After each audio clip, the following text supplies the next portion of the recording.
ፀሐይ ከተሸሸገችበት ታዛ ለመውጣት ትግል ስትጀምር ነው ከአርብቶ አደር ቤተሰብ የተወለደችው ራቲ ቴምር የዕለት እንቅስቃሴዋን የምትጀምረው።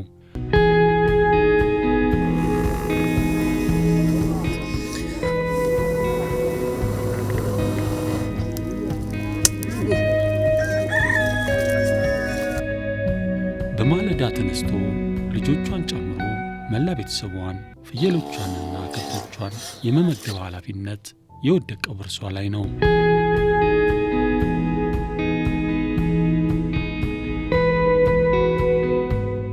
ራቲ ለዘመናት የእሷንና የቤተሰቧን የዕለት ጉርስ ለመሸፈን የተገኘውን ሥራ ሁሉ መስራት ግድ ሆኖባት ቆይቷል።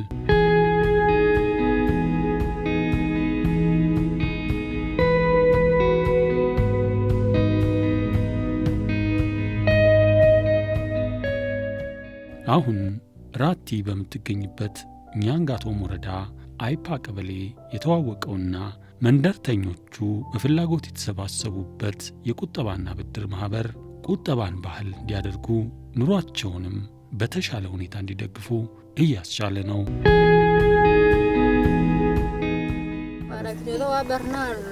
ቁጠባ ከዚህ በፊት የማናውቀው ነገር ነው።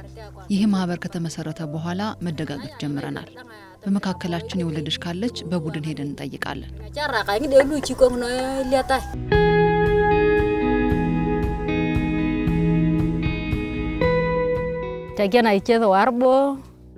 ማህበሩን ከመሰረትን ዓመት ከ6 ወር ሆኖናል። ቀደም ሲል የምንረዳዳበት ብር አልነበረንም። አሁን ማህበሩን ከጀመርን በኋላ ግን ለሕክምና ብር ሲያስፈልገን የቆጠብነውን መጠቀም እንችላለን።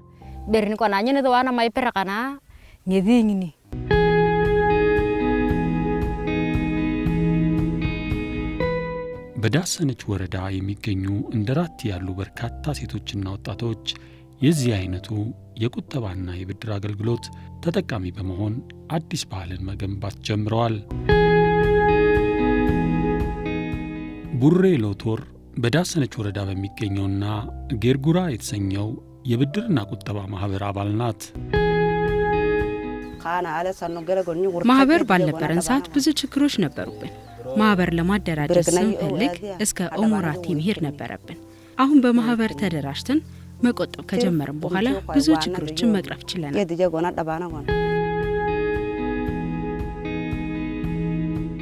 ገንዘብ መቆጠብ እንግዳ ክስተት መሆኑንና ቀደም ሲል ገንዘብ ለመቆጠብ በሚል ረጅም ርቀቶችን በእግር እንደሚጓዙ የምታነሳው ቡሬ አሁን እዚሁ የቁጠባ ባህልን በቅርበት ማግኘት መቻሏን ትገልጻለች።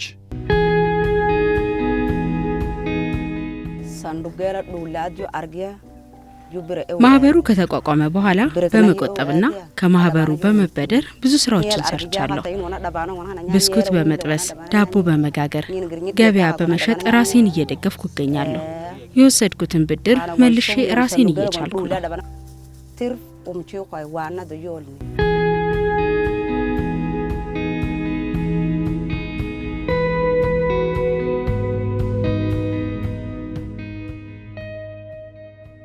ሀያ የቡድን አባላት አሉት። በዛም መሰረት ያው መተዳደሪያ ደንብ አላቸው።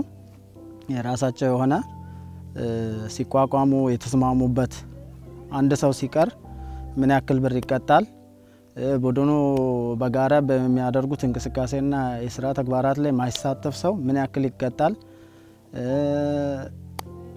ብድር ሲበደሩ ለምሳሌ አሁን አንድ ሴት ብድር ብትፈልግ ምን ያክል ፐርሰንቱን ነው የቆጠበችውን ምን ያክል ፐርሰንት መበደር ትችላለች የሚለውን ሁሉ እዛ በመተዳደሪያ ደንባቸው ላይ ሰፍሯል። በዛም መሰረት ነው የሚተዳደሩት። በቪኤስኤል ላይ ይደራጃሉ፣ ይቆጥባሉ። የቆጠቡትን ነገር ደግሞ ብድር ይወስዳሉ። በዛ ብድር ላይ ፒቲ ትሬዲንግ እና ኢንካም ጀነሬቲንግ አክቲቪቲ ውስጥ ይገባሉ። ያን ሲገቡ ደግሞ ህይወታቸውን እየቀየረና ድሮ ሄዶ መዝረብ ድሮ ማጥፋት የነበረውን ነገር እየቀነሰ አሁን ኑሯቸው ላይ ፎከስ እንዲያደርግ የሚያደርግ ነው።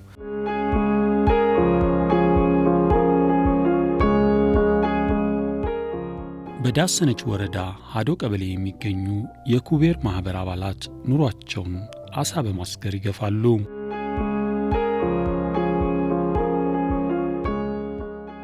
ማህበሩ 14 ወንድና 6 ሴቶች ሲኖሩት የቱርካና ሐይቅ ደግሞ መረባቸውን የሚጥሉበትና ከዕለት ጉርስ ያለፈ ነገር ለማግኘት በፈረቃ የሚሰማሩበት ቦታ ነው። እኛው ፕሮጀክት መጣና ከዛ በኋላ በኢንተርፕራይዝ በኩል ሰው ተደራጁ ተባለ ማለት መተው ኢንተርፕራይዞች አደራጁት። ከዛ በኋላ ተመለመለን 20 ሰው ሆነን ሁለት ማለት 4 ሴትና ማለት 6 ሴትና 14 ወንድ ተደራጀን። ከዛ በኋላ በዚህ በካቶሊክ ድጋፍ እንትን ተደረገ። ይሄኛው ሼድ ተሰራልን፣ መረብ ኢንጂን ሙሉ ነገር ተገዘልን። እሱ ከተገዘልን በኋላ ደግሞ ከመገዛት በፊት ስልጠና ስለ አሳ ስልጠና ተሰጠን። የደቡብ ኦሞ ዞን 2 ከተማ አስተዳደሮችና 6 ወረዳዎችን ያካተተና በአመዛኙ አርብቶ አደርና ከፊል አርብቶ አደሮች የሚኖሩበት አካባቢ ነው።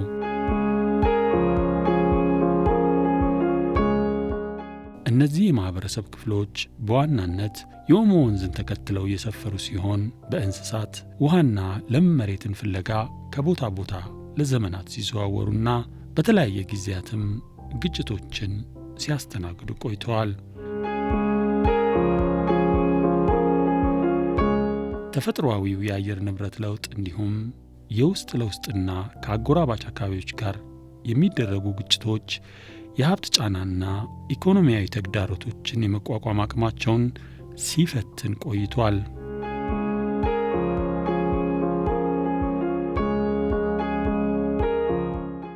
ይህን በሚገባ በማጤን ስፕሬድ ድንበር ተሻጋሪ ፕሮጀክት በኢትዮጵያ ኬንያና ደቡብ ሱዳን የሚገኙ አርብቶና ከፊል አርብቶ አደሮችን የማህበራዊና ኢኮኖሚያዊ ተጠቃሚነትን ለማረጋገጥ ከ2 ዓመታት በፊት ወደ ሥራ ገብቷል።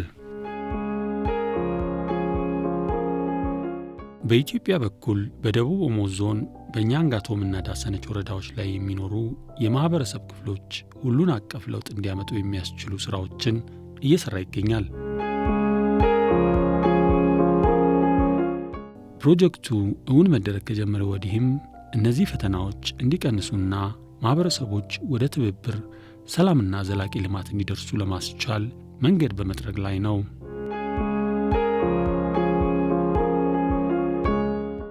እዚህ አካባቢ እንደሚታወቀው ክሮስ ቦርደር ኤሪያ አካባቢ ነው። አርብቶ አደሮች የሚኖሩበት የተለያዩ የአርብቶ አደር ኮሚኒቲ የሚኖርበት አካባቢ ነው እና በኬንያ ሳይድ ቱርካና የሚባል ኮሚኒቲ አለ። በኢትዮጵያ ሳይድ ሜንሊ ዳሰነች እና ያንጋቶም ላይ እንደዚሁ ደግሞ ሳውት ሱዳን ቶፖዛ የሚባሉ ኮሚኒቲዎች አሉ። ይህ አካባቢ ድራውት ፕሮን ኤሪያ አካባቢ በመሆኑ ብዙ ጊዜ ኮንፍሊክት የሚነሳበት ቦታ ነው።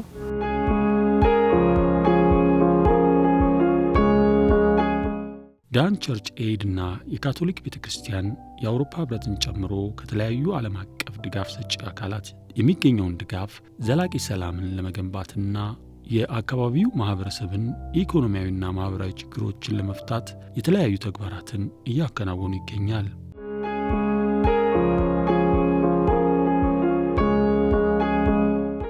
ችግሮችን በጥናት ከመለየት አንስቶ እስከ ትግበራ ምዕራፍ ድረስ የተለያዩ የትኩረት ዘርፎችንና የአሰራር ዘዴዎችን በመለየት ሲተገብሩም ቆይተዋል።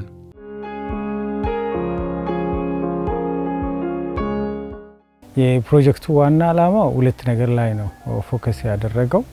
አንደኛ ፒስ ቢልዲንግ እና ሶሻል ኮሄዥን ላይ ፎከስ ያደረገ ኮምፖኔንት አለው።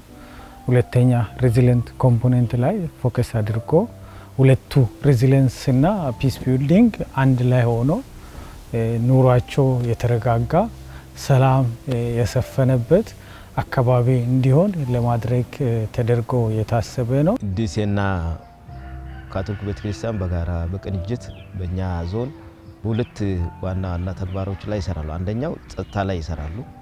ጸጥታ ድንበር ተሻጋሪ በተለይ የኬንያ አርብቶ አደርና የኛ አርብቶ አደሮች በግጦሽ ቦታ ላይ በሚያደርጉት ስምርት ላይ ግጭት ይፈጥራሉ።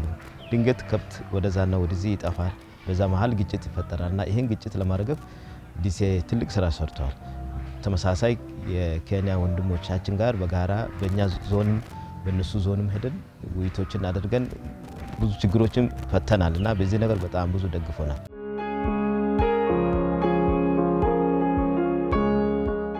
ኢኮኖሚም ሆነ በማህበራዊ አርብቶ አደሩ ለግጭት መንስኤ ናቸው ተብሎ የተለዩ ችግሮችን በመለየት እነዛ ላይ ውይይት በማድረግ የማቀራረቡን ስራ በስፋት እየተሰራ ይገኛል። አሁን ባለበት ደረጃ እነዚህ ስራዎች ተጨባጭ ለውጥ አምጥተዋል።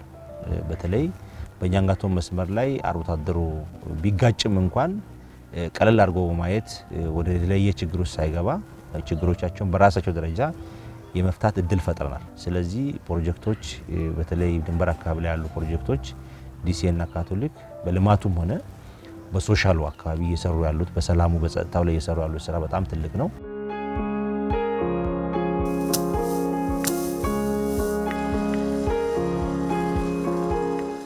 ዘላቂ የግብርና ምርት ሂደትን ለማጠናከር አማራጭ ታዳሽ ኃይልን መጠቀም ግድ ይላል። እንደ ዳሰነችና ያንጋቶም ወረዳ ያሉ ደግሞ የፀሐይ ኃይል በተፈጥሮ የተቸራቸውና ዓመቱን ሙሉ የሚያገኙት ጸጋ ነው።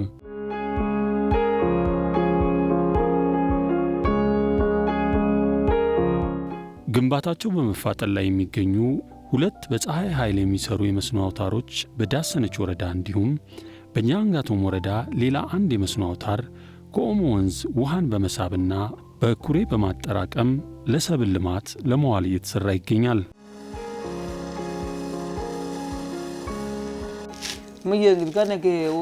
ቀደም ሲል በጉልቻ ነበር የምንሰራው፣ በ3 ጉልቻ። በዚህ ምክንያት አይናችን ይታመም ነበር። ፕሮጀክቱ ስልጠና ሰጥቶን ማገዶ ቆጣቢ ምድጃ ማምረት ከጀመርን በኋላ እኛም ወስደን ጤነኛ ሆነናል። ምርትም ማምረት ጀምረናል። ይሄ ፕሮግራሙ ጥሩ ነገር ነው የሰራው ብዬ ነው ማምነውና በሰላም ዙሪያ በኢኮኖሚም በማህበራዊ ኑሮም በማህበራዊም ብንሄድ ውጤታማ ሴቶች ውጤታማ ሆነዋል። እኔ በጣም ያስደሰተኝ ነገር ቢኖር ማገዶ ቆጣቢ የሚሰሩ ሴቶች እዛ 14 እንትን ያደረጉ ሴቶች አሉ። እነዚህ ሴቶች ምንድነው የተደራጁበት ራሳቸውን በዛ እንዲያስተዳድሩ ነውና ልጆቻቸውን የሚያስተምሩበት ለራሳቸውም የሚለወጡበት ነውና ደስ የሚል ነገር ነው። ከተደራጀን በኋላ በጣም ውጤታማ እየሆነን ነው። 1-2 ዙር ማር አግኝተናል፣ ሸጠናልም። እንደ ችግር የምናየው አልፎ አልፎ አውሬ ማር እየበላ ያስቸግረናል። ከዛ ውጭ ጥሩ ነው። ስልጠናም 3 ጊዜ አግኝተናል። ፍየል አሞክቼ አንዱን 9000 ሌላውን ደግሞ 10000 እና 8000 ሸጫለሁ። በብሩ አሁን የምታያቸውን ሌሎች ፍየሎችን ገዛው። ቀሪ ብሩን በማይክሮ ባንክ ቆጥቤያለሁ። ከዚህም በፊት እኛ አካባቢ እዚህ በጣም ስራ አይደል ምን ስራም ያለ አልነበረም። ስራም የለንም። እኛ በየቦታውንም ከተማውም እዚህ ሰፈር ያለውንም በየቦታው ዝም ብለን ስራ አጥተን ተቀምጠን ነበር ያለ ነው። አሁን ከዚህ በኋላ እንትን ዲሲኤ ወይም እንትን ካቶሊክ እነሱ ጋር በመተባበር ከቀበሌ ስራ አስኪያጆችና የቀበሌ ባለሙያዎች ጋር በመተባበር የቀበሌውን አመራር ጋር በመነጋገር እኛ ስራ አይደል እንዲፈጠርልንና የተለያዩ ስራዎችን እንድንሰራ ቀበሌ አመራሮችና ሊቀመንበሮች ነው እኛን በቡድን አደራጅተው እስከዚህ ስራውን እንድንሰራ ያበቃልን ማለት ነው። ከዚህ ፊት ውሃ ማቆርም 11 በ11 በሆነ ሜትር ውስጥ የዝናብ ውሃን በማቆር የሚሰራ ነገር አለ። ይሄኛው ደግሞ የኦሞ ወንዝ አመት ሙሉ ይፈሳል። ስለዚህ አንዳንድ ያው አርብቶ አደሩ ኦሞ ካልሸሸ እህል መዝራት አይችልም። ስለዚህ ውሃው ከፈሰሰ በኋላ ይሄ ግን በሶላር ሲስተም ውሃውን ወደ ውጭ በማውጣት ፖንዱስ በማረጋጋት ከፖንዱ ደግሞ የኢሪጌሽን ሲስተሙ ሰርቶ ወደ እርሻ የማድረጉ ሲስተሙ በጣም ቀላል ሲስተም ነው። ስለዚህ ይሄ ደግሞ ጥሩ ተሞክሮ የሚሆን ነገር ስለሆነ ወደ ሌሎች ወረዳዎች ወደ ሌሎች አርብቶ አደሩ አካባቢ የማስፋፋቱ ስራ ለመስራት ከነሱ ጋር አሁን ውይይት ላይ ነን። ተጠቃሚውን አርብቶ አደሮች ሌሎችን ወደ እነሱ በማምጣት በማስጎበኘት ልምድ ሼር እንዳደርጉ በማድረግ ቀጣይ ደግሞ ይህን ስራ አስፋፍተን እንቀጥላለን። የሰላም ግንባታ ስራ ለሁሉም እንቅስቃሴዎች ወሳኝ ነው። እንደኛ ኛንጋቶምና ዳሰነች ላሉ ወረዳዎች ታዲያ ሰላም ትልቅ ትርጉም ይኖራታል።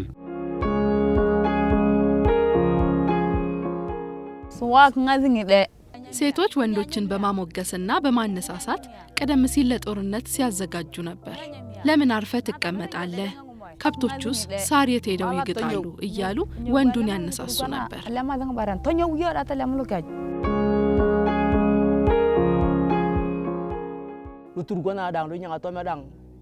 በዳሰነችም ሆነ በቱርካና በኩል የጸብ መንስኤ የነበረው የግጦሽ መሬት ነው። በእነሱ በኩል ሳር አለ፣ በእኛ በኩል ውሃ አለ።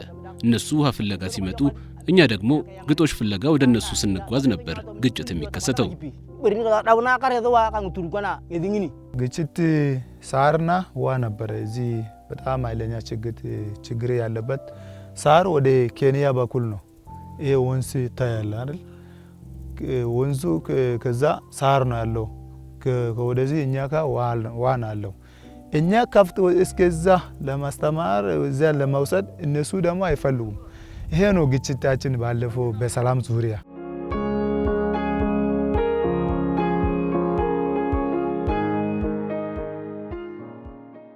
ከዲሴና ከኢትዮጵያ ካቶሊክ ጋር ያው በርካታ ተግባራቶችን እያከናወነ ነው የምንገኘው። በተለይ የሰላም ስኖር ነው ያው ሌሎች ልማቶች የሚኖሩትና ዞናችን ያው የአርብቶ አደር ዞን ከመሆኑም አንፃር ሰፊ የአርብቶ አደር ማህበረሰብ የሚኖርበት ነው። በርካታ አርብቶ አደሩን ያው ከተለያየ ቦታ ሲንቀሳቀሱ የሚያጋጫቸው በርካታ ነገሮች አሉ። እሱ ላይ ካቶሊክም ዲሴም በጋራ ሆነው ለመንግስት የሚሰራቸውን ፕላን ውስጥ የራሳቸው ፕላን አካተው በተለያየ ነገር እየደገፉ ከጎናችን ያሉ አጋሮቻችን ናቸው። ሽማግሌዎችን፣ የሃይማኖት አባቶችን፣ የሀገር ሽማግሌዎችን፣ ባላባቶችን ከማሰባሰብ ከማወያየትና ከማስታረቅ ከማቀራረብ አንፃር ሰፊ ስራ ተሰርቷልና ከዚያም ይመስለኛል አሁን ያለው ሰላም ከመቼውም የተሻለ ሰላም ነው ያለው። ማጥፋት ባይቻልም መቀነስ ተችሏል ብዬ አስባለሁ።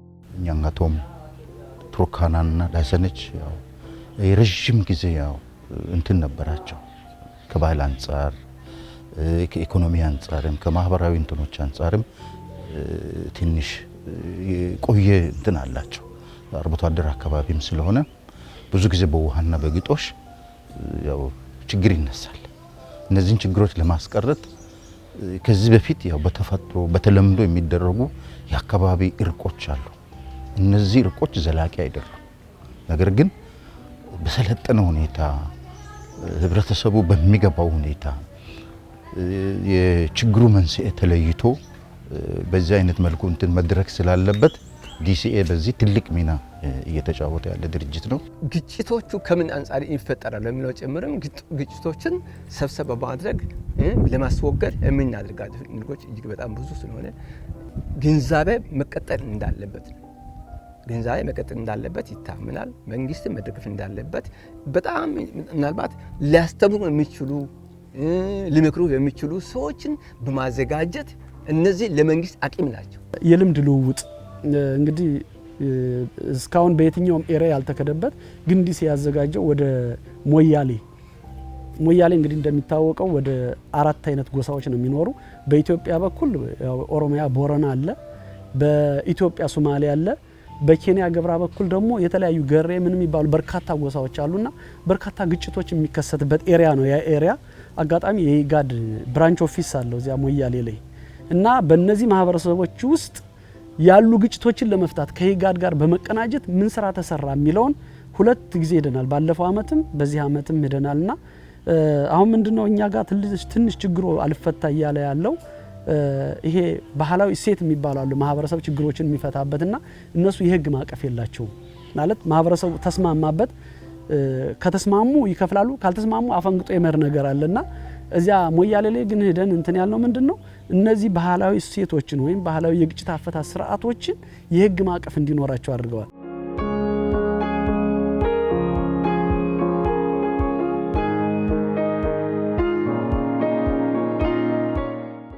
ሞር ሴቷ በሰላም እሴት ግንባታ ላይ ያላትን ሚና እንድትጫወት አድቮኬሲ ሚቲንጎች ይሰጣሉ።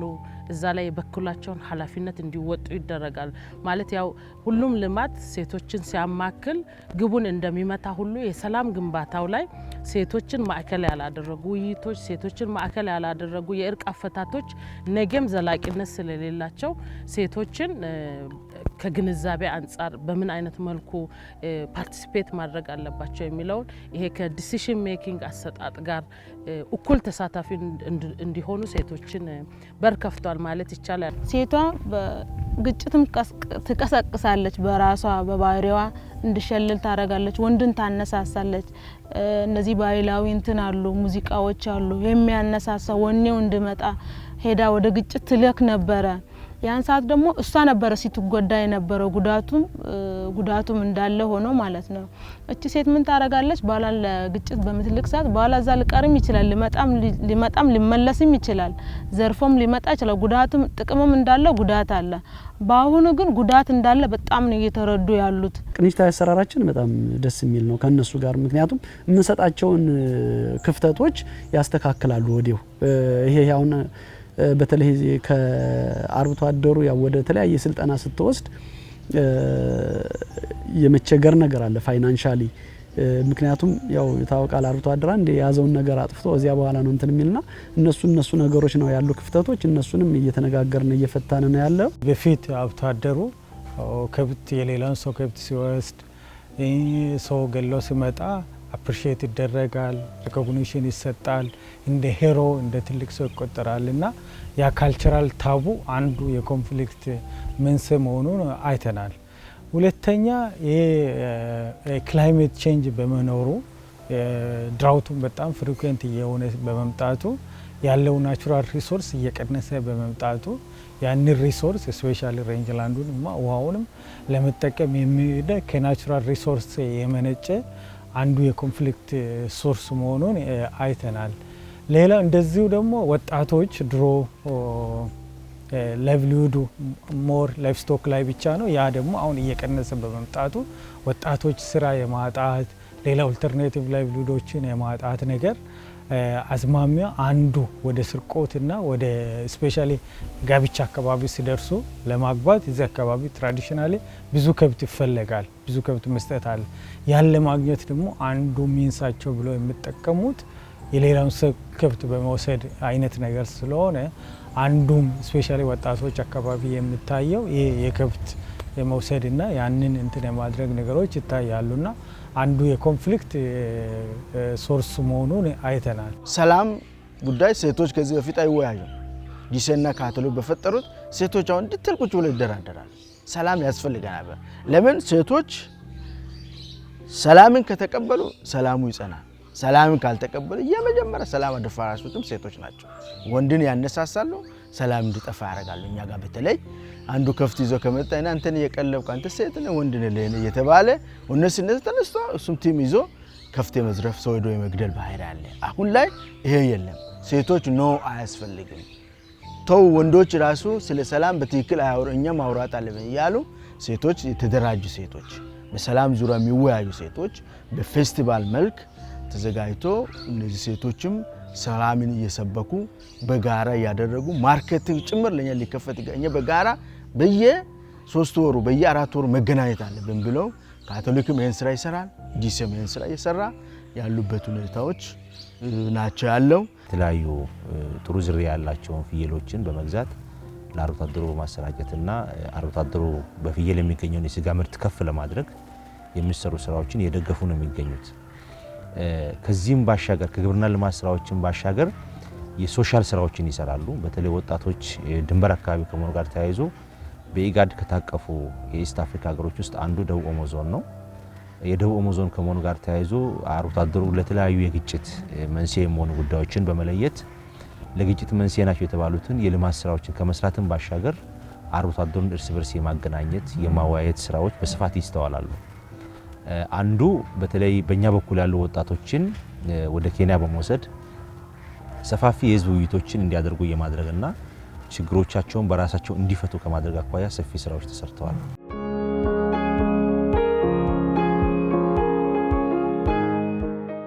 ዲሲኤ በደቡብ ኦሞ ዞን በተለይም በኛንጋቶምና ዳሰነች ወረዳ እንዲሁም በአጎራባች የኬንያና ደቡብ ሱዳን ድንበር ላይ የሚኖሩ የአርብቶና ከፊል አርብቶ አደሮችን ማህበራዊና ኢኮኖሚያዊ ልማት እንዲጠናከር፣ ዘላቂ ሰላም እንዲሰፍን ድንበር ተሻጋሪ ስራዎችን ሲሰራ ቆይቷል።